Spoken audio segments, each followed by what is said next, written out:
Hello and welcome to the Business Mindset Podcast. I'm your host, Holly Worton. I've been an entrepreneur since 1999, and I know firsthand how difficult it can be to build a business without the right mindset. This is a podcast for those of us who struggle with showing up in our business with confidence and authenticity, who resist taking big action because of fears and doubts, who know deep down that it's possible to create something bigger, and yet you're not. This podcast combines powerful strategies on how to upgrade your business mindset, along with practical business tips to grow your business more easily in a way that feels aligned. This podcast features solo shows with me and also interviews with inspiring women entrepreneurs from around the world, including my monthly co-hosted episodes with Joe Casey. My goal is to help you grow your business more quickly and easily by transforming your mindset. For me, mindset work is a lifelong practice, and I want to help you make a habit out of mindset work. Thank you so much for joining us today. Now, let's get into this week's episode. Hello and welcome to the Business Mindset Podcast, episode 247.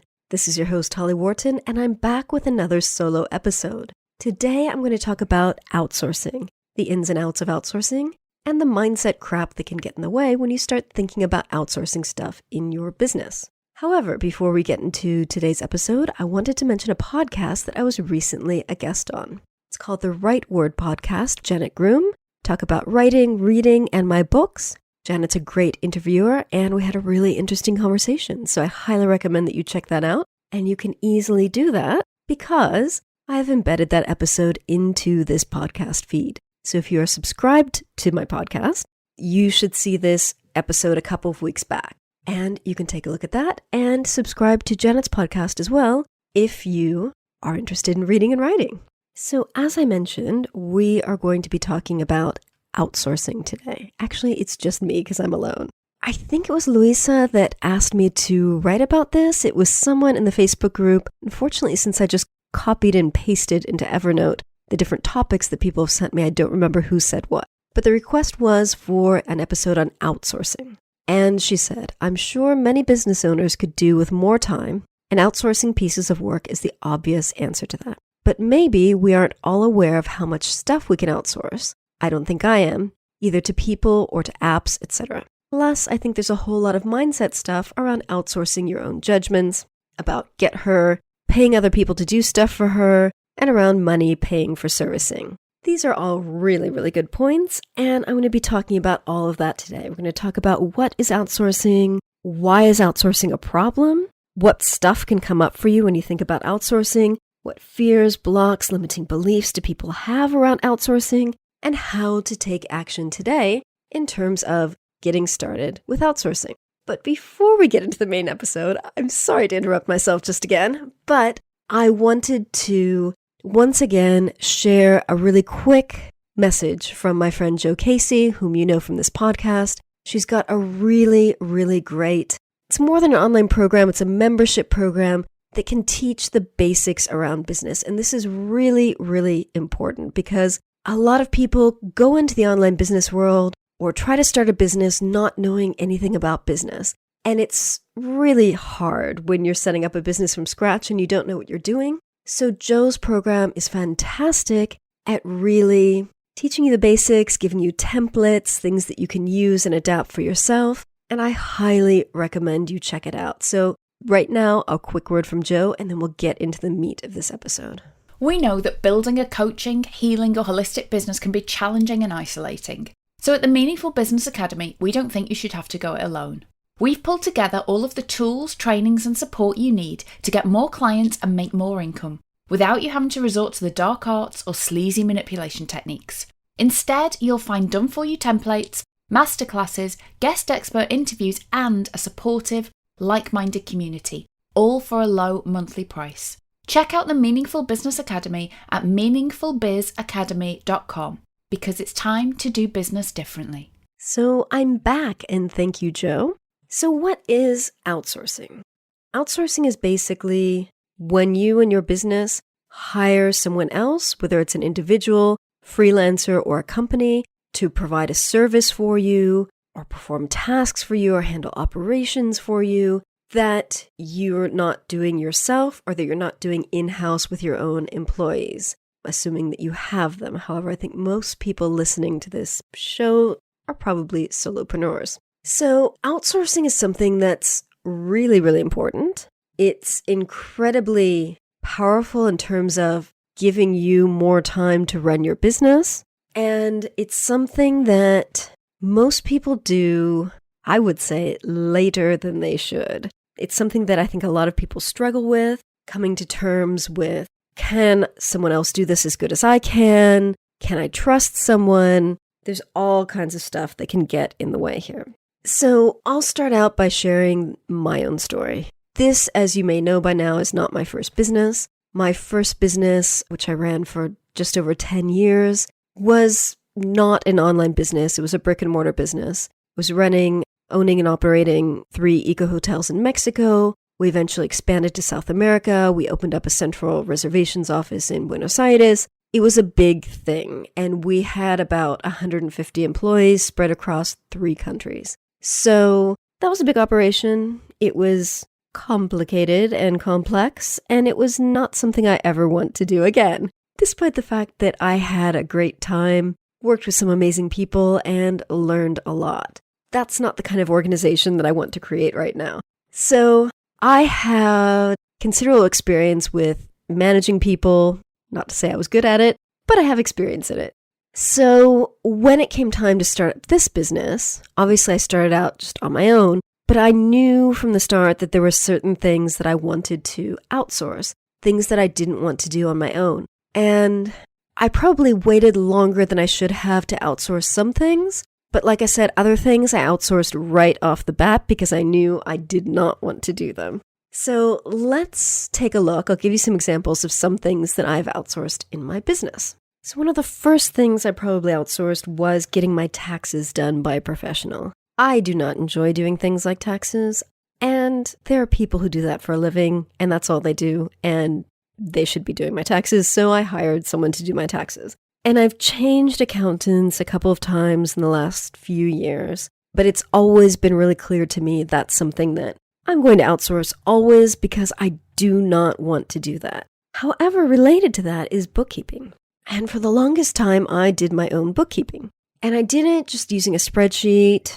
And I didn't enjoy doing it myself, but I justified it by saying that going through my accounts every month and looking at the expenses really gave me a clear idea of what I was spending money on in the business, what perhaps I could discontinue spending money on, whether or not I was spending money on things that I needed to be spending money on, that kind of thing. So because I was going through these expenses every month, it helped me see what was going on. Now, to be honest, I didn't need to be doing my own bookkeeping. I could have just looked at a printout of, or even on my screen, of what I was spending money on. But it wasn't until this year, it wasn't until last month that I outsourced to a bookkeeper. What happened was I had been running a partnership with my husband because some of our work is related. And so we're just running all the business stuff under one partnership. And then this year we decided to form a limited company. So we did. And then of course, tech stuff is a bit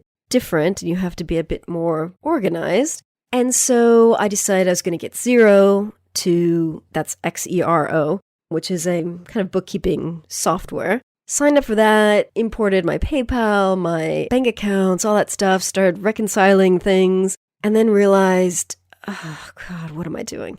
And then my US accountant emailed me and said, we need your spreadsheets for this year to do your US taxes. Because of course, as a US citizen, I have to file taxes every single year, even though I haven't lived there since the 90s. So, and since the tax years are differently in the US and the UK, that always means I have to get my stuff ready for the US many months in advance of when I have to have them ready for the UK.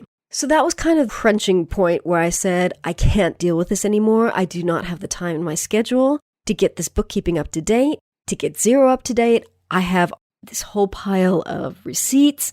They're all very nicely organized month by month, but I can't deal with this. So I contacted my guy who does my taxes, and I said, you mentioned one time you had a bookkeeper. He said, yeah, just get in touch. Tell me what you need. He referred me to this fabulous woman, and she took care of everything. It was so beautiful. In a week, she made everything beautiful. She got in, cleaned up my Xero. I posted her my whole packet of receipts. She went through everything, found the stuff that wasn't in Xero, stuff that I'd paid for with my personal bank accounts instead of my business account, straightened everything out. It was so beautiful. And I'm just so grateful that there are people who are willing to do this work. I'm never going back. I'm never going back to doing now that I've got Xero in place, everything's going to be easier, but it's just invaluable. So highly recommend if you're the kind of person that puts your bookkeeping off to the last minute, and maybe there's a little bit of shame there, because I was kind of afraid to send her my envelope of receipts because I thought, oh, this is horrible. It's a mess. Even though it was all like beautifully stapled together month by month, I thought it wasn't good enough. But she did not complain, and she fixed everything in a week. So I would say, again, if you're the kind of person who procrastinates on your bookkeeping, just hire someone. It's probably not as expensive as you think it is. And if you stop and think how many hours it's going to take you to sort out your bookkeeping and multiply that by your hourly rate, I'm guessing it's still probably going to be cheaper to hire a bookkeeper, because the hours that they are working on your books are hours that you could be marketing your business, getting clients, serving clients. Highly recommend you get a bookkeeper. It's so fabulous. And I also recommend looking into not only outsourcing to a human being, such as a bookkeeper, but also outsourcing to a system like Xero or QuickBooks or one of those well-known software systems that can help you get your books all organized beautifully. For the first time in years, I actually feel really, really satisfied and at peace and at ease with all of my accounting and bookkeeping stuff. It was something that always would stress me out. I always had a couple of hours blocked out each month to get my bookkeeping together. I've now deleted that from my calendar and I feel so much better. So when you outsource this kind of stuff, it's like it removes a weight from your shoulders. Can you tell how happy I am? Do it for yourself. So that's a couple of things that I've outsourced. In the beginning, I think it was my first website for this new business I did on my own. So it was kind of my coaching website. But then when I started my tribal publishing business, that website I outsourced to a web designer that I knew. Then when I rebranded to Socially Holistic, I outsourced to him again. And then I would handle the management of the website myself because I've been messing around with websites since 1999. I always had someone do the websites for my previous business, but I would always do the management myself. So it's something I know how to do, and it's something I've learned over the years, and I've been using WordPress since 2006. So I'm kind of used to that. So I would outsource the original design, but then do the management of the site myself until, I think it was 3 years ago, when I let go of the Socially Holistic brand and I went back to my own name and my hollyworton.com website. I designed that myself from scratch in one workcation weekend. And you may have heard me talk about workations before. I will include the link to my workation guide in the show notes. I found it easier to just do it myself. And I enjoy doing websites. I would not ever want to do them for other people, but I enjoy doing my own websites. And then last year when I rebranded the website, moved it kind of from the teal coloring to the green, I did that myself in like a day and a half.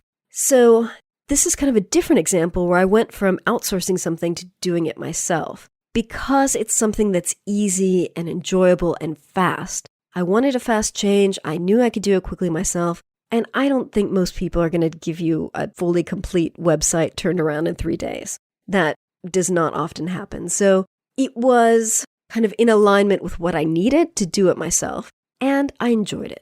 Again, there's some things that you will want to outsource because either you don't know how to do them or you don't enjoy doing them. And I'm sure some people would say, even if you enjoy designing your own website, you shouldn't be. You should be focused on your zone of genius. But honestly, it was fast and easy. I did it in a workation. So I'm very satisfied with my decision to do my own website. Also, I think I need to say that I did my own website using Divi, which is a really great WordPress theme that makes it easy to design really beautiful websites. So shout out to Divi. I'll link to that in the show notes. One thing that I started out doing myself and then have outsourced a couple of times is pitching myself to podcasts. Every once in a while, I spend some time putting together a big spreadsheet and I pitch myself to a bunch of podcasts.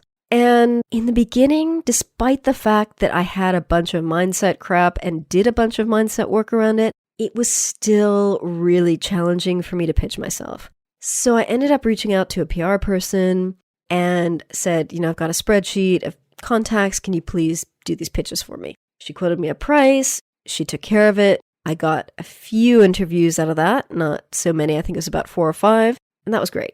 Then about a year later, I did the same with a different person. Again, got a few interviews out of that. It was fine. Now that I've done that a couple of times, I think this is kind of like the website thing where I would prefer to do that myself. I've really gotten over the fear of pitching myself to other people. As a podcaster, I no longer do interviews on the show, as you know, but I still get pitched because apparently some people can't read. I state very clearly on my contact page on my website, do not get in touch with me if you want to pitch yourself or someone for the show, because I'm not doing interviews, but people can't read, so they pitch me.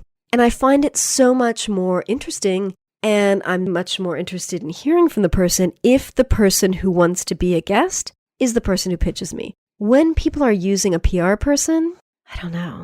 Something about that is off-putting to me. I think because having someone as a guest on my show is it's like a personal connection. You're connecting with a person. And I think some people see it as just an opportunity to get free publicity. And so it obviously makes sense to hire a PR person. But honestly, I value the connection with someone so much more than just me getting to promote myself on someone else's show. So I'm going to say this is another thing that the next time I go to pitch myself to podcasts, that's something I'm going to be doing on my own. If you're the kind of person who is terrified to pitch yourself and wants to get started being on other people's podcasts, by all means hire someone to do it for you so you can get over that initial hurdle and start getting featured. I have a blog post on my website about how to pitch yourself and how to not pitch yourself to podcasts that might be useful if you're getting started in this. So I'm going to link to that in the show notes as well. I'm just going to close this kind of chapter by saying the 2 most memorable podcast pitches that I can think of were from people who wrote to me directly themselves, and the pitch felt really genuine and warm, and as someone who was really interested in connecting with me rather than just promoting her shit, on podcasting.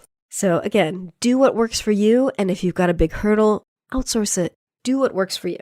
I'm just kind of sharing my stories so that you can see different examples of things that I have outsourced and things that I have done myself. Podcast editing, I've said this before, or maybe I haven't said it on the show, but I've said it a lot online. From day one, when I decided that I knew I was going to start a podcast, I started looking into audio editing, and I realized I had absolutely no desire to edit my own podcast. And I know a lot of people do, and that's fantastic. I did not want to learn this. I did not want to do this. And I'm 100% convinced that the reason I've been able to do this podcast every single week without fail for 247 weeks, because I hired someone to do the editing for me. I could not have done this for 247 weeks if I had been doing the editing on my own. I don't know how to do it. I don't want to learn how to do it. I don't care. I outsourced this from day one. Now, maybe you love audio editing. Maybe you love the idea of learning something new. Power to you. Give it a try. If not, outsource. And if you find, I think this is a good example, because if you're the kind of podcaster who finds that you don't have enough time to do your podcast, or you find it hard to be consistent, and you're doing your own audio editing, and you really want a podcast, but you just can't stay consistent, outsource the editing to someone else. Please. Next is graphic design stuff. I'm not a graphic designer. I do a lot of stuff on Canva. That's canva.com,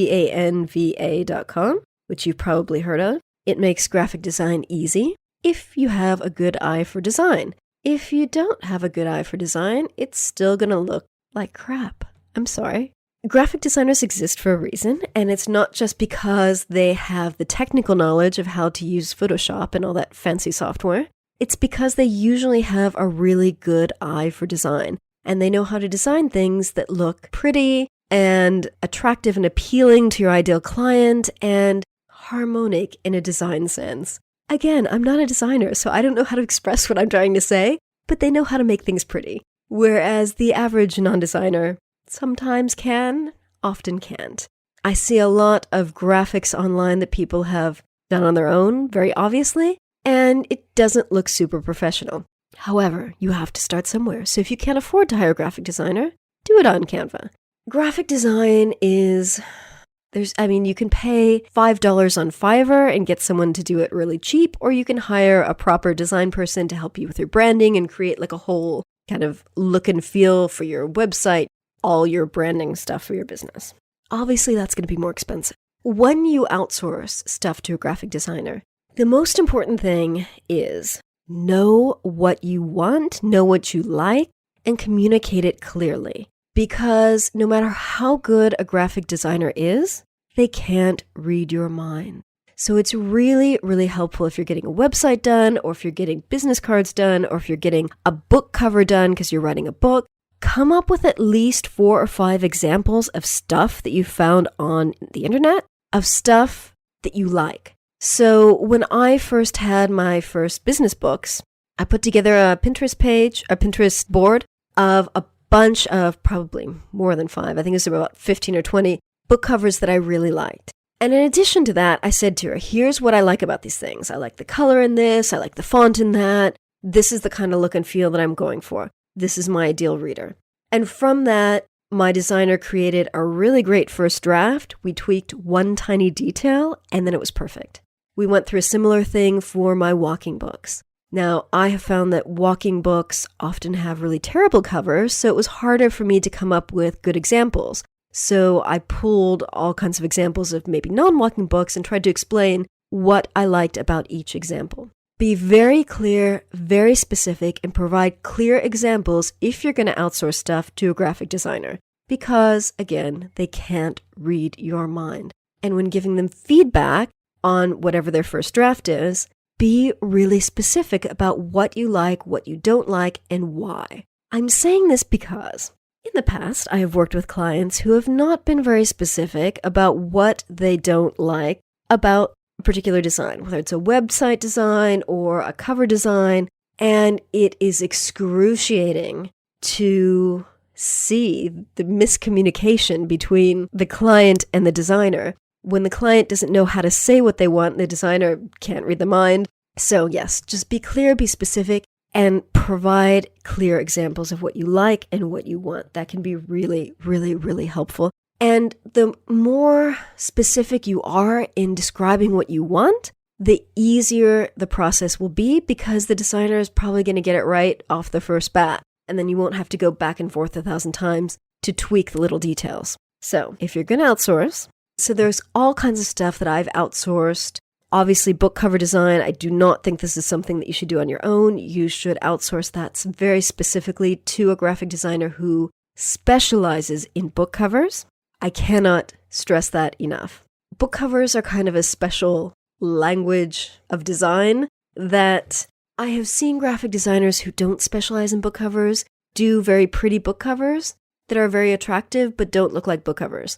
This is something that I feel really passionate about, and I think it's important. So you need to go with someone who specializes in the kind of design that you need, whether it's web design, book cover design, business cards, whatever. So Fiverr, I mentioned earlier. I'm sure you know what that is. I'll link to it in the show notes if you don't, but it's cheap stuff. That's how it started. Most people have a number of listings that are minimum $5, but I've once paid, I think it was like $250 for a video, like an explainer video. So there's all kinds of a range of prices on there. But you can get a lot of stuff done very affordably. However, when you're working with a designer on Fiverr, even more so than when you're working with kind of a normally priced designer, you need to be super, ultra, extra specific on what you want and provide examples. So I've just pulled up my Fiverr account, and I can see that in the last few years, I have completed 75 orders on Fiverr. I like Fiverr. I've used Fiverr for stuff like removing the background on a photo. Some of you may have noticed my kind of the video intro, outro that I have in some of my YouTube videos. I had that done on Fiverr, and I will link to that guy because he's done several of those for me. He's really good. When I release a new book, I have someone kind of put the book cover on like an iPad screen. Get that done on Fiverr. I've had transcription work done on Fiverr, and it's been terrible, so I don't recommend that. I will talk to you about transcriptions in just a minute. I've had some illustration done. I've had color change done on photographs. I've had someone change the color of my logo. I had a logo done. My hollywworton.com Business Mindset Alchemist logo, that was done on Fiverr. Kind of a lot of the same stuff, like removing backgrounds, getting my covers done on an iPad, buttons for my website. Now I have Divi, so I don't really need that, but I've had those done. Yeah, all kinds of like simple graphic design stuff. You may remember I used to have another woman introducing the podcast. She was from Fiverr. Actually, there were two. Both of them were from Fiverr. Yeah, you can get all kinds of things done on Fiverr and very inexpensively. Again, be super specific about what you want and need, and you have a better chance of success. So on to transcriptions. You may have noticed that pretty much every podcast episode from the last year or so has a transcription, and that is thanks to Naomi, and I will link to her in the show notes. She does impeccable transcriptions at a very affordable price, and I highly recommend her. I always mention her online when I see someone needing a transcription because she's so good. I've had really bad experiences with transcriptions in the past. I had someone on Fiverr do one, and it wasn't a $5 transcription. I forget how much I paid. It was obviously more than that, but I spent so much time fixing the transcription that it was terrible. So better to start from scratch with the right kind of person, and I will link to her in the show notes. So that's kind of my story of outsourcing. There are 1,000 other things you can outsource. You can get someone to help you with email management, going through your inbox and cleaning that stuff out. And if you're the kind of person that has like 92,538 emails in your inbox, I'd really recommend you hire someone to help you get through that, because decluttering is really useful in your business, and you might find new and interesting and exciting things happen once you declutter that horrendous inbox. I get really anxious when I have more than like 25 emails in my inbox. So I'm good at keeping that down, but I know a lot of people have thousands of emails in their inbox and they need to be archived or put in folders or however you organize stuff or would like to organize stuff. So that's something that if you've got a disaster, I really recommend outsourcing that to just get you in a good spot. You can also outsource your newsletter. So you could just write the content and then have a VA make it pretty and set it all up to go out. You can have someone doing your booking, appointments, and calendar management for you. That could be an actual human being like a VA, or you could use a system like Acuity, which is what I use. And I find that so incredibly easy for allowing people to book into my system. It links to my Google Calendar, which is where I organize my entire life, and it's just absolutely fabulous. I could not live without Acuity, and I highly recommend it. It's really, really easy to use. I find it really annoying when I'm trying to book in with someone else and they don't have a calendar and we're going back and forth by email and we're in different time zones and it's So I highly recommend getting a calendar.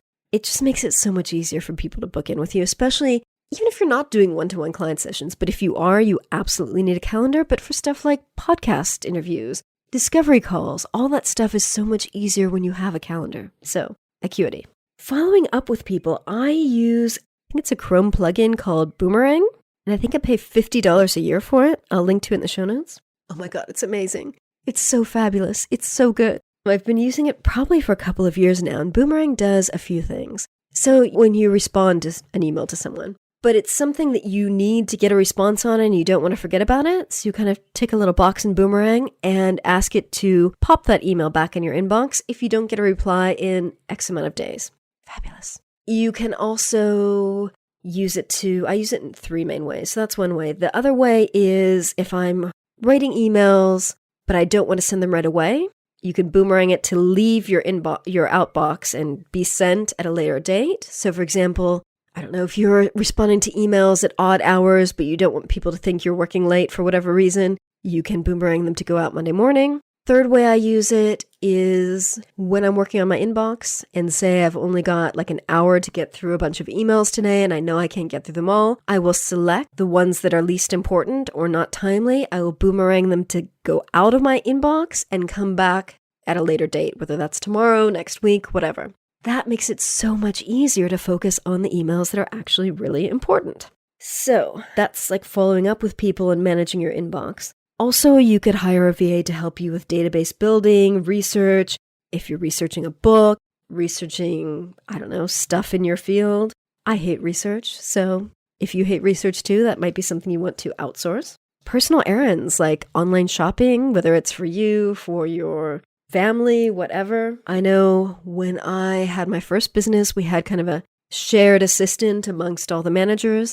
I was so busy and I was always working crazy hours. And our fantastic receptionist assistant guy would do basic shopping for me and made my life so much easier. Eternally grateful for all the help. So sometimes you need someone to do practical stuff. What else? Booking holidays. So some people really love doing research for a holiday and planning it. Some people don't. And there are people who specialize in that. So you could give that person the parameters of how much you want to spend, where you want to go, and they can do it all for you. That's something that I know a lot of people don't enjoy doing. And so it's easier to have an expert do it for you. They can be really affordable and give you more time to work on your business. PowerPoints. I love making PowerPoints. Love them. Not that I do them that much these days because I haven't been doing webinars, but I love PowerPoints. But if you hate PowerPoints, you could have someone do them for you. Plenty of VAs that do PowerPoints. Just give them your bullet points and your stuff and they can put them into slides and make them pretty. Social media management. I really think this is something that you need to do on your own rather than hiring someone because you're not a big corporation and you want your social media to be personal. But I use a social media manager called Edgar, and that makes it easier to share stuff on a regular basis. I have shared before that I'm really not 100% sure how much longer I'm going to continue to use it because I feel like I'm just kind of blasting out all this stuff and it's not very social. And I haven't made the time to actually be social in between the times when that stuff is getting published. So I'm not feeling 100% great about that.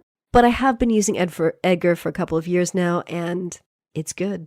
So I'll link to that in the show notes. You can also hire a VA to post to your blog and format it and handle the comments and all that stuff. So you would just write the blog post, and then they would take care of putting it up and making it pretty. Same thing for videos. You could record a video. They could edit it, pop on your intro, outro, upload it to YouTube, upload it to Facebook. That's really nice. Takes that off your hands. You can hire someone to help you with launches, which are a pain in the ass. Sales funnels, creating sales funnels. You can hire someone to help you organize your event if you run workshops or events. You could hire someone to help you set up affiliate programs. You could hire someone to help you with customer service for your products or services. There are so many things you can outsource. One of my favorites is getting a housekeeper. I love my cleaner. She is fabulous. She comes every Friday and cleans our house. She was just here this afternoon and it was amazing. The house is all sparkly now. So again, this is kind of like the other stuff. If you think about how many hours or how much time you spend cleaning your house each week and multiply that by your hourly rate, I can guarantee you a housekeeper, any housekeeper is going to charge less than that. They're often much more affordable than you think, and it is so worth it to have a clean and sparkly house every week, especially if you work from home and you're there all the time. My husband and I both work from home. We are both at home all the time. So it's nice to have someone come in, clean the house for us. It's fabulous. Highly recommend a housekeeper. So some of the stuff that you can outsource isn't necessarily business tasks, but life tasks that are outside of your zone of genius that will help you do your business much easier. So that's something to think about. What are the things in your life that you dread doing, that you procrastinate doing, that you hate doing? Make a list of that stuff and see, is this stuff that you could outsource to someone else? Why are you procrastinating on it? Is it because it's just outside your zone of genius, it's not your specialty, and you shouldn't be doing it, someone else should be doing it? Or is it stuff that really you should be doing, but you're afraid to? You're afraid to do videos because you think you look horrible. Or you're afraid to do Facebook Lives because what if people make weird comments? Or you're afraid to write a blog post because you think you're a crappy writer. That kind of stuff is mindset stuff and needs to be worked on. There are so many things. As I said, cleaning your house, making PowerPoints. You've obviously got to create the content because you're teaching your stuff, but putting the actual slides together is something that someone else can do for you. I think one thing that's really important to point out here is that People enjoy doing this stuff. Like, just because you hate bookkeeping doesn't mean that the entire world hates bookkeeping. Like, there are people out there that like that. I hope they like it. Otherwise, why are they doing it? I think they like it. At the very least, they're good at it. So it's really, really important for you to focus on what you do best and how you best serve your clients, so you can outsource the other stuff to people who can probably do it better than you because they do it every day and that's all they do and they specialize in it. So what are the problems that come from outsourcing? There's a lot of mindset stuff that can go on around this. A lot of people are control freaks and they think they absolutely have to do everything themselves, otherwise it will all fall apart and nothing will work properly. That's not true. Some people are afraid that if they outsource things to someone else, they're not going to do it as well, that they're going to drop the ball. Yeah, you have to know how to manage people. But no one was born knowing how to manage people, and every manager in the world has had to learn at some point how to manage people. So that's something you can learn. You can either read a book about it, you can follow one of my favorite blogs, which is the Ask a Manager blog, with Allison Green, who was a guest on this podcast. All the way back, episode 37. I have learned so much about managing people from that blog, and I only wish I had known about it when I had my first business, because it would have helped me so much. So Ask a Manager, I will link to that in the show notes. Outsourcing is such a big deal for people that I have included that as one of the categories of beliefs or categories of blocks in my two of my books, Business Beliefs and Business Blocks. Categories known as leadership and outsourcing. So if you want to look at some beliefs that you may or may not have or beliefs that you may need, check out those books to see what limiting or enhancing beliefs you may have or blocks. But a lot of people just believe that they don't know how to manage people. They don't know how to outsource stuff. They can't trust people. They don't deserve to have a team to help them, that they have to do it all themselves because they have a lot of hard work beliefs that they have to work hard to make things happen in their business. A lot of people have issues around being a leader, and that goes beyond just managing people, but being a leader in their field. So that is related. A lot of people feel like they don't deserve to outsource the personal stuff, like housekeeping. A lot of people may think that it's their house, it's their dirt, it's their job as a woman to clean it. That is absolute bullshit. There are fabulous professionals who can clean your house for you at a very reasonable price. Please, if you have any limiting beliefs around the fact that you need to clean your own house, get rid of those. It can free up a lot of time for you in your business. Again, as a practical thing, I've said this a couple of times so far and I'm going to say it again. When you stop and think about how many hours a week you're going to pay this person and you multiply those hours by your hourly rate, compare that to what the other person charges. It's probably going to be a lot less to outsource than it is to do it yourself. Now, one of the practical things that a lot of people struggle with is when you're first starting a business, you might not have the cash flow to outsource a bunch of stuff, and that's fine, that's normal. So you're probably going to have to start doing everything on your own and then just outsourcing stuff little by little. That's kind of the natural flow of things. And when you outsource things little by little, you learn how to manage people and you learn how to ask for things and you learn how to follow up and you learn how to be a good manager.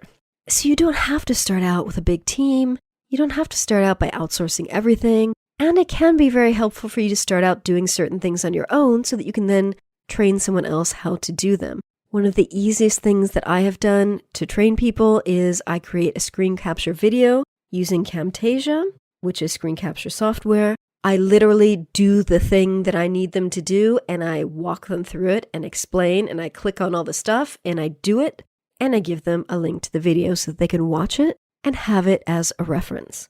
A lot of people will recommend taking that one step further and having the VA or the person that you've outsourced to take that video and write a manual, like a step-by-step manual of what to do so that you have that as an operations manual for your business. I don't do that, but lots of people will recommend it, so you might want to do that. I'm aware that this episode is getting long, but I think this is really important to talk about because I think it's a big issue for a lot of business owners. So I would like to invite you to take action today. What are you going to do? Spend some time making a list. So sit down and write down a list of all the stuff that you hate doing in your business, that you procrastinate on doing, that you avoid doing, that you just can't bear the thought of doing. The stuff that you time block it in your calendar and then you find yourself pushing it further and further and further and further. Kind of like what I used to do with my bookkeeping sometimes. Make a list and then add to that list over the next week. As you see yourself hesitating to do stuff or wanting to procrastinate, add those things to your list. And then take a look at your list and see, is this stuff that I absolutely have to do myself, or could I hire someone else to do it? Forget about whether or not you have the money to hire someone. Just see, could I hire someone to do that, or do I have to do it myself? Because again, stuff like recording the video of you speaking about your thing, you've got to do that. That's got to be you. You can't hire a model to do your videos for you. I mean, you could, but that would be not very effective. But then the editing of the video, you could outsource. So really get clear on the details. Do I absolutely have to do this myself, or could I outsource it? And then take a look at the stuff that you absolutely need to do yourself. Like, let's use the videos as an example. You have to do the videos yourself because it's you, it's your business. You're the expert, you need to be talking, but you procrastinate all the time. So what's going on there? Like, what's stopping you from making those videos? Why are you procrastinating? What are you afraid of? What's the worst that can happen if you just did it? What limiting beliefs do you have around your ability to do that? What blocks do you have that are keeping you stuck and preventing you from making videos? Ask yourself all those questions about each of those things that you have to do yourself. And then do the mindset work. So get clear on what do you need to believe about yourself in order to easily do those things. Instead of procrastinating at your videos, what would you rather have instead? Would you love to enjoy doing videos? Would you love to look forward to doing videos? Like, what do you want instead? Really get clear on that stuff. And then with the stuff that you don't need to do yourself and the stuff that you can outsource, take a look at those things and look at how much it would actually cost you to outsource that stuff. And maybe just do some research online, make some notes on your list of how much it would cost, and then pick one thing and outsource it. Maybe something small, something you perceive as easy to outsource, but pick one thing and outsource it. Even if it's like, I don't know, a graphic thingy on Fiverr, to get you into the habit of working with other professionals to do stuff and getting help with your stuff. Outsource one thing. Commit to doing that one thing. And again, it doesn't have to be expensive. It could be a $5 thingy on Fiverr. I don't know. I'll link to some of my favorite Fiverr people in the notes, and you can pick one and pay them $5 to do a thing. Whatever's easy. But get yourself into the habit of getting stuff outsourced, because little by little, as your business grows, you need to be outsourcing more and more things, because your business isn't going to be able to grow, isn't going to be able to scale if you're not outsourcing more things. So, in summary, I'm aware that this podcast is a longer one, and I didn't expect that. I think this is the longest solo episode that I've done, so I'm kind of impressed at my ability to speak to you for this long on a topic that I didn't think I'd have that much to say on. So, outsourcing. Get clear on what fears, blocks, limiting beliefs you have. Make that list of stuff that you're avoiding, and then go through all those questions. I will put those in the show notes so you know what you need to be doing step by step. And please take action today. Do that list, get clear on this stuff, and outsource one thing this week. And please let me know if you have any questions. I also have a really good blog post. It was like the super tech mega thingy that I wrote last year. And it's got a lot of tech stuff that I outsource. So I'll link to that in the show notes as well. Because that links to a lot of the tech stuff that I use that you can also, again, outsourcing is not just outsourcing to another human being like a VA, but it's using systems and tools in your business that do stuff that frees up time for you. So you can spend more time doing the things that you absolutely need to do in your business, which is serving your clients and doing the stuff that you're here to do. So that is it for now. Please drop me a line and let me know what you thought of this week's episode. You can email me at holly@hollyworton.com, or you can find me on Facebook, Twitter, or Instagram and get in touch. I would love to give you a shout out on the show. I would also love for you to join me in my private Facebook group, Business Mindset Alchemists, so we can continue the conversation there. I just spent the last 52 minutes talking at you, and I would love to hear what you thought of all that. Do you have any more questions? Do you have any thoughts? Do you agree with me? Do you disagree? Let me know. Love to see you in the Facebook group. If you head over to hollyworton.com/group, you will be redirected to the Facebook group. And finally, whether you've been listening to the show for a while or if you've just heard your first episode, if you are drawn to learning more about how you can work with me, please get in touch or head over to hollyworton.com/call, C-A-L-L, and you can book in a call with me to learn more. I would love to work with you and help you transform your mindset. Thank you so much for listening. If you enjoyed this episode, please leave a quick review on iTunes. It would mean the world to me. And remember to visit hollyworton.com/247 for the show notes on this episode. There's a ton of stuff going to be linked in there, so if you missed anything when you were listening, it will be in the show notes. And I look forward to seeing you next week for next week's episode, which is a co-hosted episode with the fabulous Joanna Hennon. I liked her so much, I've decided to keep her on as my Q2 guest because we have great conversations together. So Joanna's back, and you will hear from her next week. Thank you so much for listening, and have a great week. Thank you so much for listening to the Business Mindset Podcast. You can find more information about today's episode, including links for the topics that were discussed, at hollyworton.com. If you'd like to connect with other listeners and learn more about business mindset, join my private community for entrepreneurs at hollyworton.com/group. That will redirect you to the Facebook group. And if you enjoyed this episode, please remember to head over to iTunes and leave a quick review of this podcast. It just takes a minute. Thank you so much.